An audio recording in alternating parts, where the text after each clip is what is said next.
அனைவருக்கும் வணக்கம். வாழ்க வையகம், வாழ்க வளமுடன். ஆக்சுவலாக வேதாத்ரி மகரிஷியோட மனவளக்கலை வந்து எனக்கு கொஞ்சம் லேட்டாக தான் அறிமுகமாச்சு. லேட்டாக மீன்ஸ் நான் வந்து 2009 தான் ஃபஸ்ட் டைம் வந்து நான் அந்த கிளாஸ்க்கு போனேன். அதுக்கு முன்னாடி நிறைய போராட்டங்கள் இருந்துச்சு. அப்போ நான் சீரியல்லாம் மியூசிக் டைரக்ஷன்லாம் பண்ணிகிட்டு இருந்தேன். 2-3 படத்துக்கு எல்லாம் வந்து கமிட் பண்ணுவேன். ஆனால் எதுவுமே நடக்காமல் அப்படியே ஸ்டாப் ஆகிடும். ஸ்டார்ட் பண்ணுவாங்க, சாங்கெல்லாம் ரெக்கார்ட் பண்ணுவேன். அதுக்கப்புறம் வந்து அந்த படங்கள் வந்து முடியாமல் ஏதோ ஒரு ப்ராப்ளத்தில் இருக்கும். நிறைய குழப்பங்கள் இருக்கும். ஸோ அந்த மாதிரி பண்ண படம் தான் ஏனிப்படி மைக்கு ஒரு படம் பண்ணியிருந்தேன்.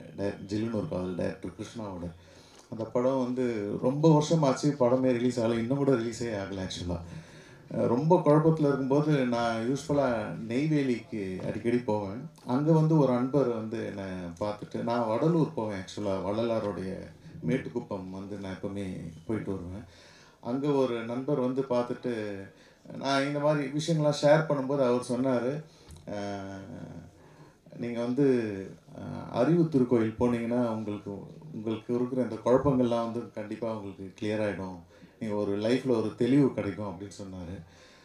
அதுக்கப்புறம் தான் நான் ஃபஸ்ட் டைம் வந்து ஆழியார் அறிவுத்தூர் கோயில் போகிறதுக்காக நான் பிளான் பண்ணேன். அப்போ வந்து இசையமைப்பாளர் சிற்பி சார் வந்து எனக்கு பழக்கம். அவருக்கு நான் வந்து கீபோர்டெலாம் வாசிச்சுட்டு இருந்தேன். ஆக்சுவலாக அவருடைய படத்துக்கெலாம் நான் கீபோர்டு வாசிச்சுட்டு இருந்தேன். அப்போ அவர்கிட்ட நான் வந்து ஷேர் பண்ணும்போது அவர் சொன்னார், அவருடைய நண்பர் திரு ரங்கதுரைன்னு சொல்லிட்டு அவர் அஸ்ட்ராலஜர், அவரும் இதே மாதிரி ஆழியாரில் வந்து கிளாஸ்லாம் இருக்குது, அவரும் என்னை வந்து கூப்பிட்டாரு, நீங்களும் வந்து சொல்கிறீங்க, அப்போது 2 பேரும் போயிட்டு வரலாம் அப்படின்னு சொல்லி நானும் சிற்பி சாரும் 2009 வந்து கிளாஸ்க்கு வந்து ஃபஸ்ட் டைம் போயிட்டு வந்தோம். அந்த அனுபவம் வந்து சொல்லவே முடியாது. இது வரைக்கும் வந்து அந்த ஃபஸ்ட் டைம் அந்த அந்த சூழலில் அந்த மாதிரியான ஒரு கலையை படித்தது.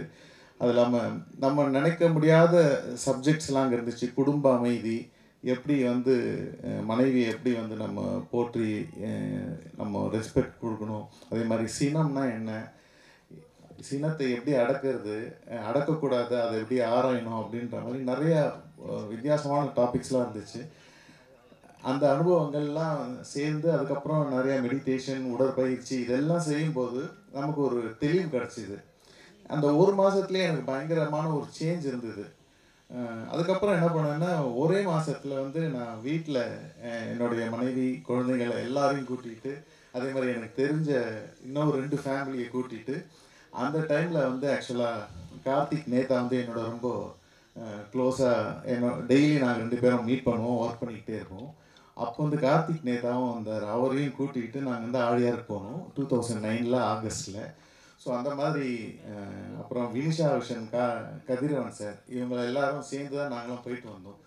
ஸோ அது என்னாச்சுன்னா ரொம்ப ஈர்ப்பாயிடுச்சு. அந்த அந்த கிளாஸ் வந்து எல்லாருக்கும் வந்து தெரியணும் அப்படின்ட்டு. ஏன்னா நம்ம மட்டும் மாறி இருந்தோன்னா எதிரில் வேறு மாதிரியான ரியாக்ஷன் இருக்கும். நமக்கு எப்படி அவங்களுக்கு சொல்லி புரிய வைக்கிறது தெரியாது. ஸோ அந்த மாதிரி கிளாஸ்க்கு வந்துட்டாங்கன்னா அவங்களும் புரிஞ்சுக்கிட்டாங்கன்னா எல்லாருக்கும் ஒரு ஈஸியாக ஒரு அண்டர்ஸ்டாண்டிங் இருக்கும்ன்ட்டு.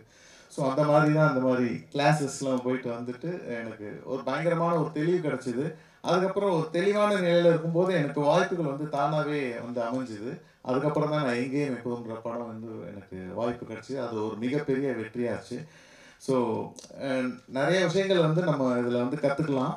நான் வந்து ஃபாலோ பண்ணுறது என்னென்னா, ரொம்ப சிம்பிளாக அவர் வந்து குழந்தைகள் கூட புரிகிற மாதிரியான அழகாக சொல்லியிருக்காரு வேதாத்ரி மகரிஷி. நான் ஃபாலோ பண்ணுற ஒரு விஷயம் வந்து இரண்டொழுக்க பண்பாடுன்னு ஒன்று இருக்கும். ரொம்ப பேசிக்காக இருந்தாலும் அதில் எல்லாமே அடங்கிடும்.